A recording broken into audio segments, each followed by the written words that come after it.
Prepare yourself to be blown away by the seismic sounds and scrutiny of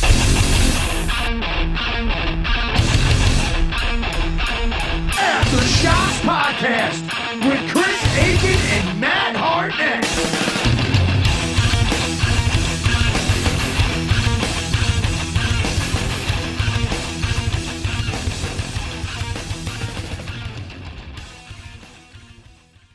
Cool. All right.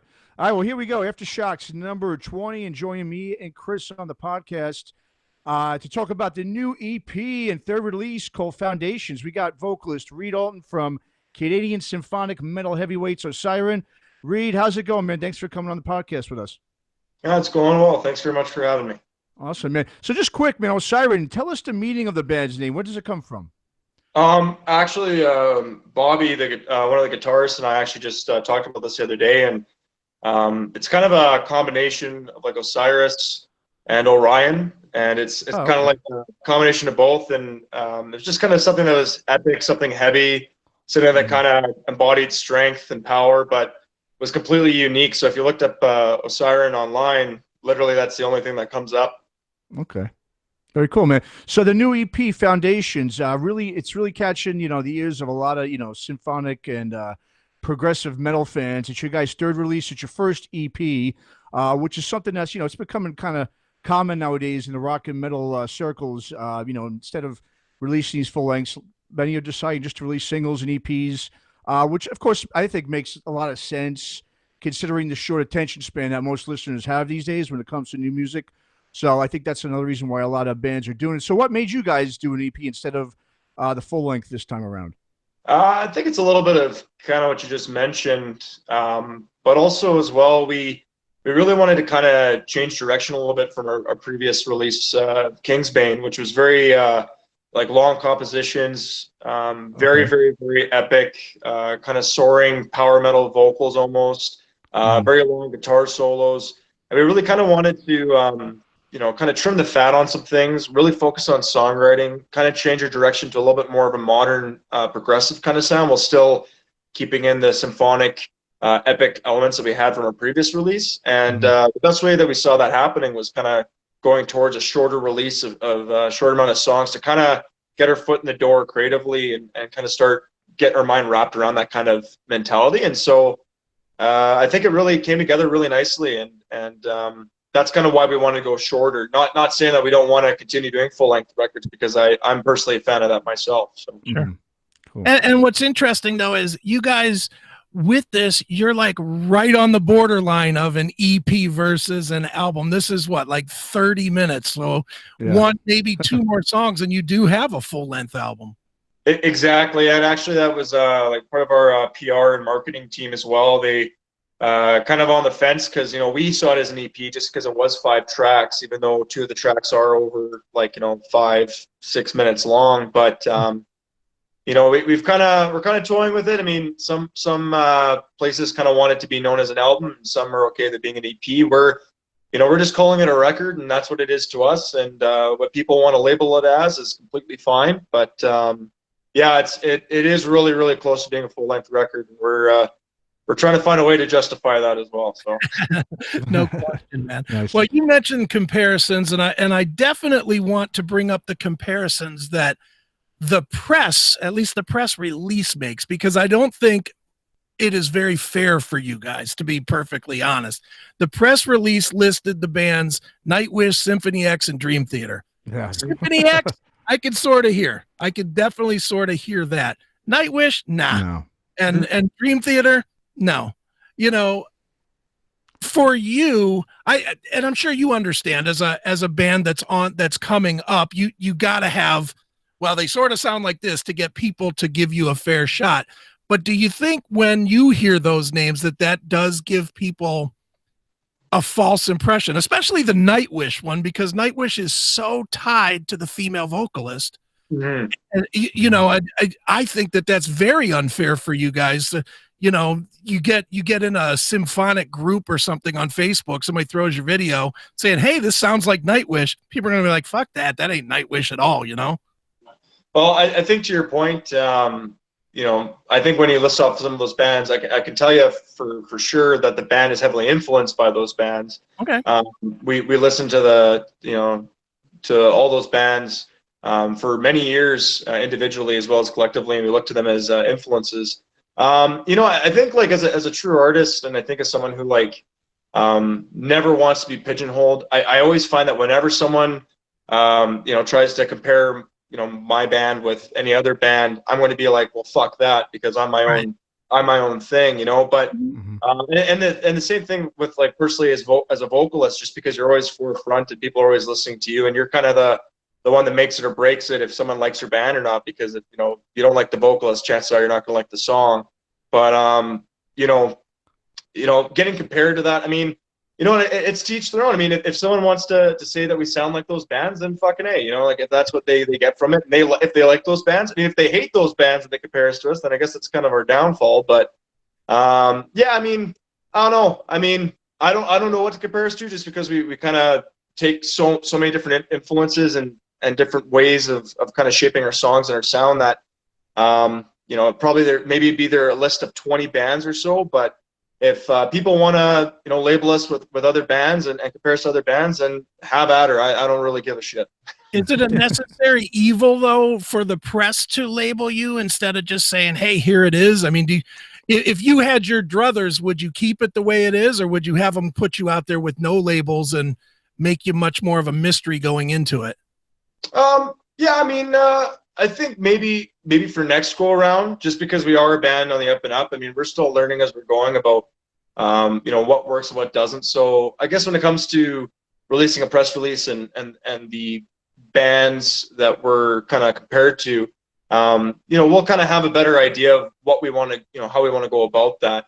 If we want to, like you said, kind of remain mysterious a bit and kind of not have anyone to, you know, compare to, which quite frankly sounds pretty awesome. I mean, I think that's a pretty good way to go about it. But yeah, you know, I mean, the PR is just doing what they do. They're trying their best to get people to listen to us, and I trust them, and you know, we'll see what happens. You know, I'm going to trust the system, and until it proves me otherwise, then I'm just going to go with it.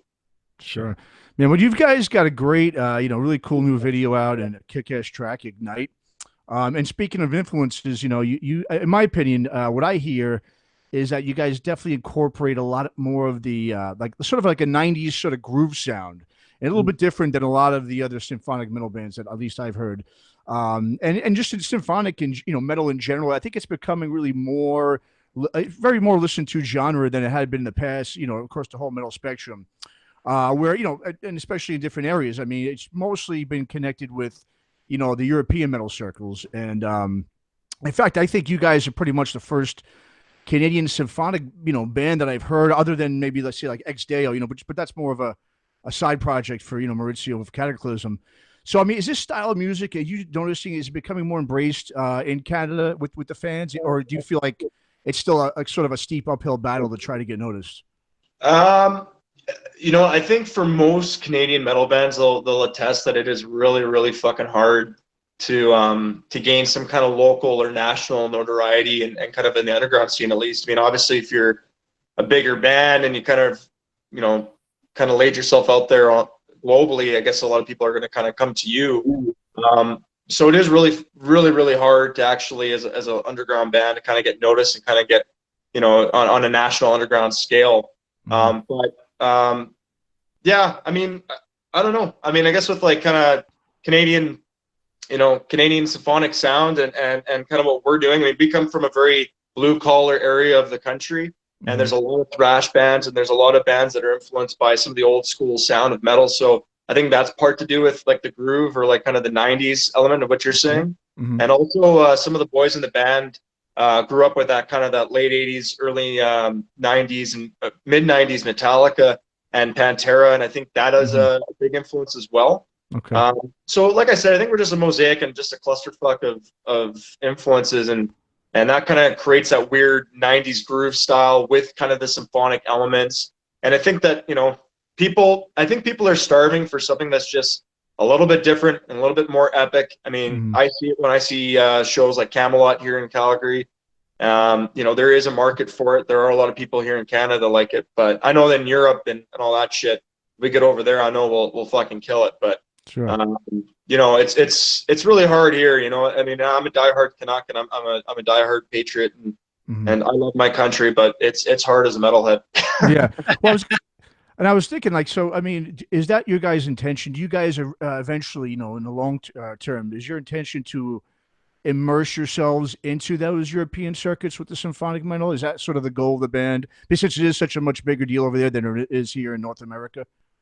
Yeah, I mean, I think with any artist, I mean, you go tour where people are digging you and appreciating you. So I mean, if Timbuktu is loving Osyron and they want to come out and fill venues to watch us, and we'll fucking go to Timbuktu. But yeah, Europe is kind of like a dream kind of goal for us, just because that is where a lot of our influences are from, and where a lot of that symphonic progressive stuff comes from. But hell, man, if we become the next Tragically Hip here in Canada and we're selling out arenas, I'm not going to be complaining. So I think it honestly just comes down to where people are digging us, and you know, that's where we start, and we build up from there. We go to where people are wanting to hear us. Right, we'll play for whoever wants to hear us play. Sure. Now, Reed, are you the lyric writer of the band as well as the singer? This record I wrote the lyrics, yeah. But in previous releases, it was Christoph, the other guitarist, and the lyrics were already written. I came in to Kingsbane with all the music and lyrics already written. I came and joined the band and kind of added some melodies and some of my own kind of flavor to it, but everything was kind of written in stone. And I talked to Chris for this release because I had this concept in my head when it came time for the idea of foundations, what it meant for Canada's history and kind of the foundations that the country was built on. And so this record I took hold and you know, with you know, the band kind of allowing me to kind of tackle that part of it anyway. So yeah, I wrote the lyrics for it. Now, I don't know Canadian politics really at all. You know, I don't. I mean, I know your guy is Trudeau. That's about that's as far as I know. But this is kind of a two-part thing. Is it as volatile politically in Canada as it is here in the United States?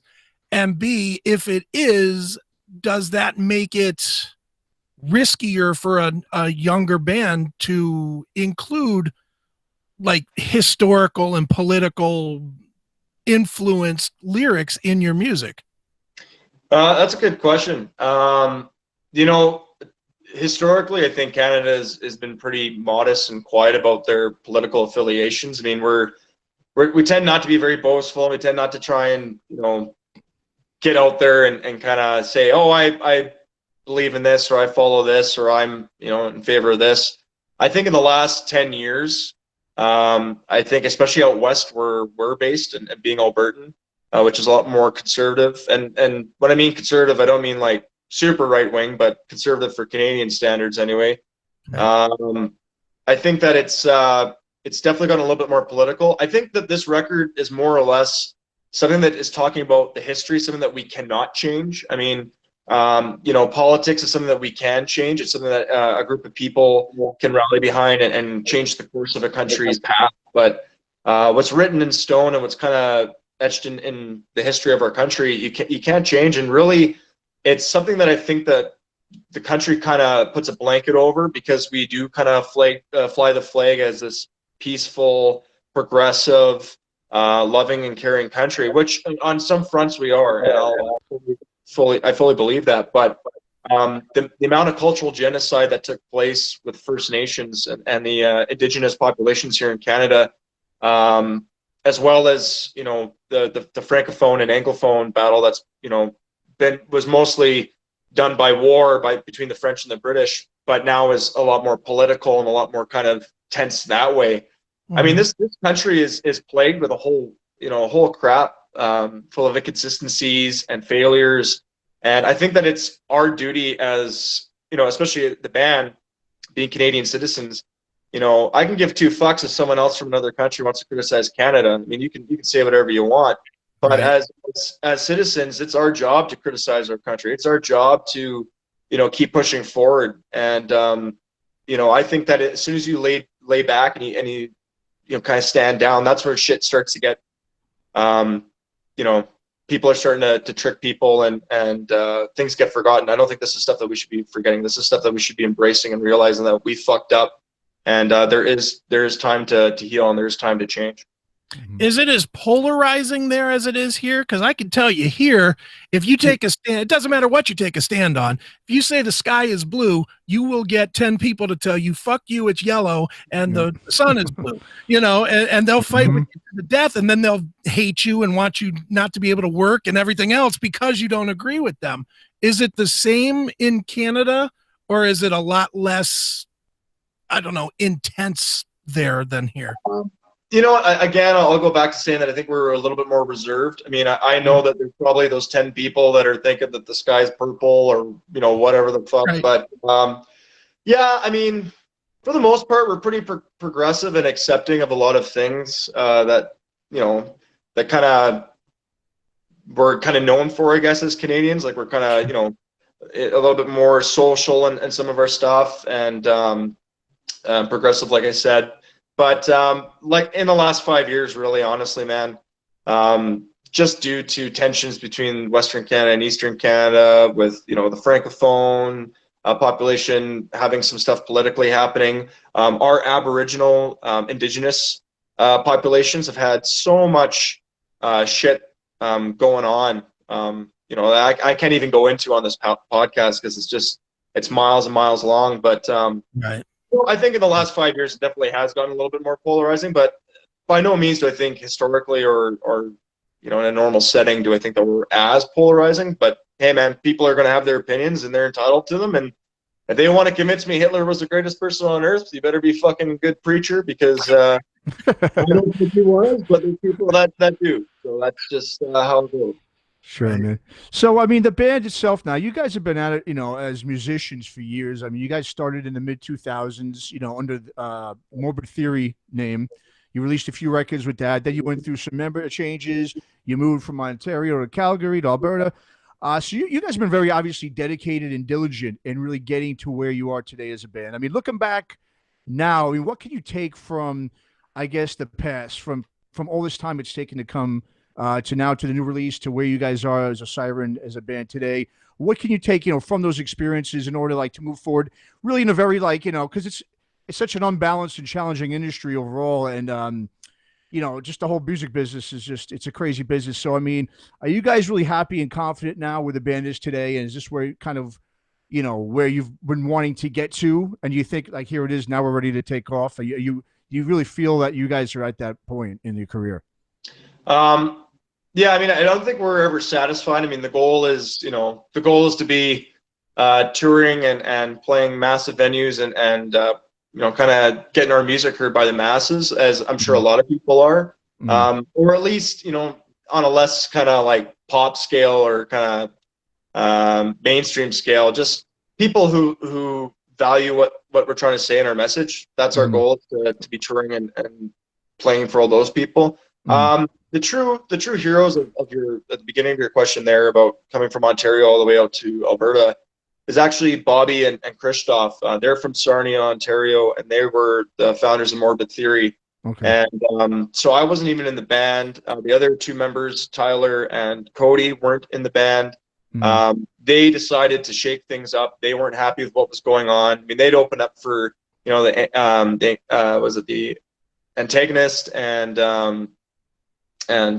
Protest the Hero, and man, there's a couple other bands there too out east that they were opening up for, and they were trying to get some traction, and they were like, fuck this, and they went out west, changed the name, and then they did a record, just them and their old drummer, which was Harbinger, with Bobby singing.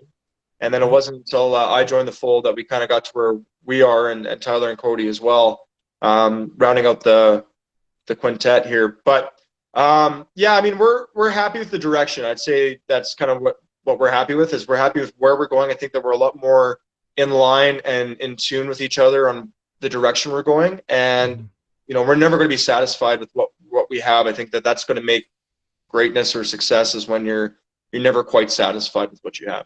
Sure. Well, one of the things that I think could definitely help you is if more people see this Ignite video. Yeah. Definite for what I'm going to assume is small budget. You did a great visual job as well as a great presentation of the music. Talk a little bit about, the ideas for the video and, putting the video together. Yeah, well, a big shout out to Seth from Flip City Films. He's based in Canmore, Alberta, so that's just about 45 minutes west of Calgary in the mountains. He's called the Pistol from Bristol. He's from England originally, and he's got that kind of that accent, that punk fuck you accent, which is pretty awesome, and that's kind of his attitude too.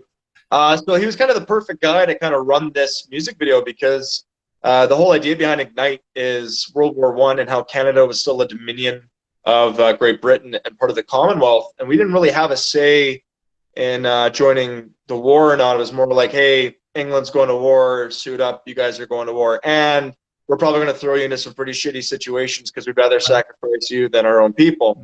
But that's just how it goes when you're part of a dominion. And so anyway, when we're coming up with these ideas and we're talking to Seth, we said, hey man, can we get some old war footage? Can we show like the trench war that was World War I, the gore, the mud, the vast volumes of deaths that occurred and casualties.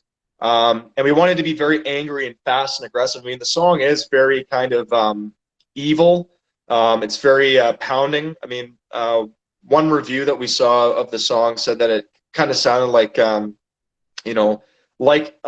people going to war, like kind of a tribal, people going into war, obviously not, with sticks and stones and shit, but I agree with that. I think that it was really portrayed well. I mean, the red, the fast movements of the camera and the quick changes, showing all the old war footage, which we got from the Canadian government as archival footage. So nice. Those are Canadian, brave Canadian soldiers that unfortunately paid the ultimate sacrifice. So that actually, to kind of go off a little bit there, has been a little bit of our downfall because I think that we would have a little bit more people viewing the music video, to be honest with you. But because there is people dying, it is flagged. And so if you do not have your restrictions turned off, you can't watch the video. So kind of a little bit of a thing that's kind of hitting us in the teeth, but we don't give a shit. I mean, it's art and it's what we want to portray.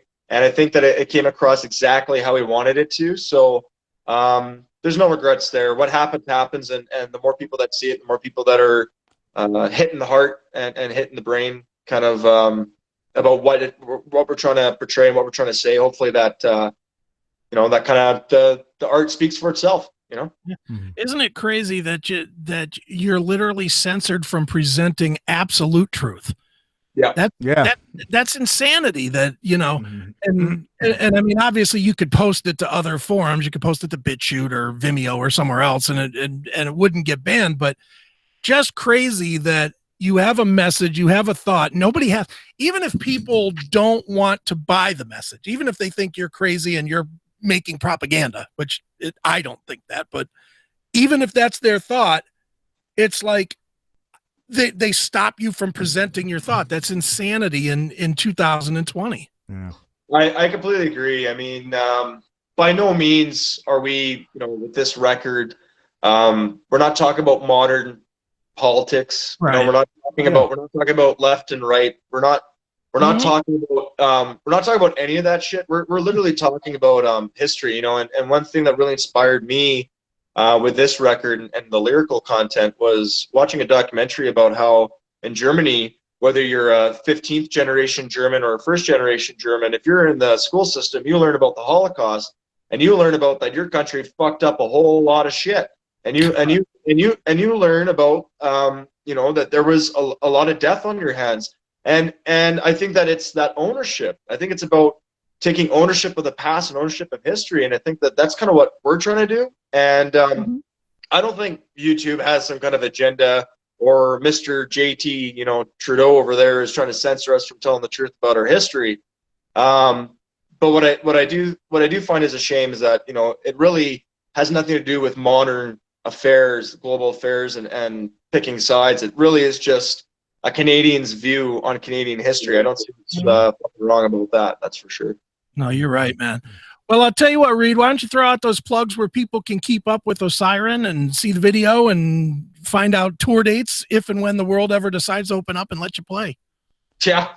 So Osyron will be releasing Foundations in mid-July.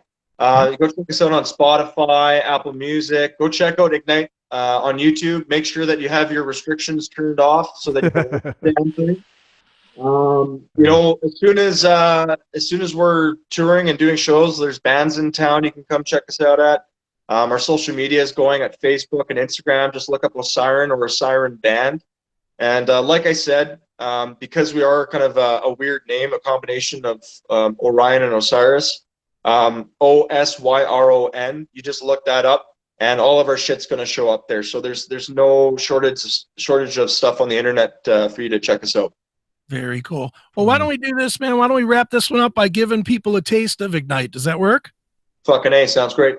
Nice. All right, well then here it is. This is Ignite. It is Osyron right here on Aftershocks. Thanks for listening to Aftershocks. For more episodes, go to our website at www.aftershockspodcast.com. Visit us on our Facebook, Instagram, and Twitter pages for more news and information on the podcast. And be sure to subscribe, listen to, and review all episodes on YouTube, Spotify, Apple Podcasts, and all other podcast platforms. For your music listening pleasure, visit our website or go to www.shockwavesradio.com. For all comments and questions, please email us at info@aftershockspodcast.com.